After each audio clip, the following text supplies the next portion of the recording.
Pushpa 2 Indian box office వద్ద రాబట్టిన వసూళ్లు ఇప్పటి వరకు మరే సినిమాకు సాధ్యం కాలేదు. ముఖ్యంగా బాలీవుడ్ లో ఏ స్టార్ హీరో సినిమా రాబట్టలేనంత భారీ స్థాయి వసూలు దక్కించుకున్న ఈ సినిమా ఓటీటీ స్ట్రీమింగ్ కోసం ప్రేక్షకులు, ఫ్యాన్స్ అన్ని వర్గాల వారు వెయిట్ చేస్తున్నారు. బాక్స్ ఆఫీస్ వద్ద ఏకంగా 18 కోట్లు వసూలు చేసిన పుష్ప 2 ఓటీటీ స్ట్రీమింగ్ లోను అత్యధిక వ్యూస్ రికార్డును సొంతం చేసుకునే అవకాశాలు కనిపిస్తున్నాయి. సినిమా జనవరి చివరి వారంలో ఓటీటీ స్ట్రీమింగ్ మొదలు కాబోతుంది. అతి త్వరలోనే ఈ విషయాన్ని నెట్ఫ్లిక్స్ అధికారికంగా ప్రకటించే అవకాశాలున్నాయి.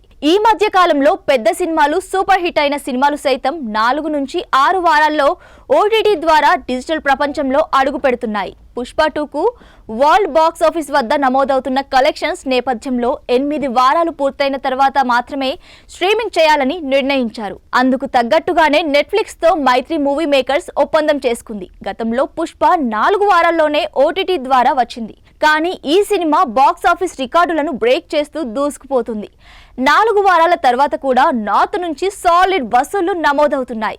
8 వారాల గడువు జనవరి 29 లేదా 30తో పూర్తి కానుంది. అందువల్ల జనవరి 31న నెట్ఫ్లిక్స్ ద్వారా పుష్ప 2 మాస్ జాతర షురూ కాబోతుందన్నమాట. రాబోయే 2 వారాల్లో నమోదయ్యే వసూళ్లను బట్టి 7 వారాల తర్వాత స్ట్రీమింగ్ చేసినా ఆశ్చర్యం లేదు. ప్రస్తుతానికి జనవరి 31 పై మేకర్స్ దృష్టి పెట్టారు. ఇంకా వారం 10 రోజుల్లో ఓటీటీ స్ట్రీమింగ్స్ విషయమై పూర్తి స్పష్టత వచ్చే అవకాశాలున్నాయి. ఈ మధ్య కాలంలో సౌత్ సినిమాలు, ముఖ్యంగా తెలుగు సినిమాలు థియేటర్ రిలీజ్ అయిన తర్వాత ఓటీటీ స్ట్రీమింగ్ కి ఇన్ని వారాల వెయిటింగ్ చాలా అరుదుగా చూస్తూ ఉన్నాం. పుష్ప 2 8 వారాల్లో బాక్స్ ఆఫీస్ రన్ క్లోజ్ అయి డిజిటల్ స్ట్రీమింగ్ కానుంది.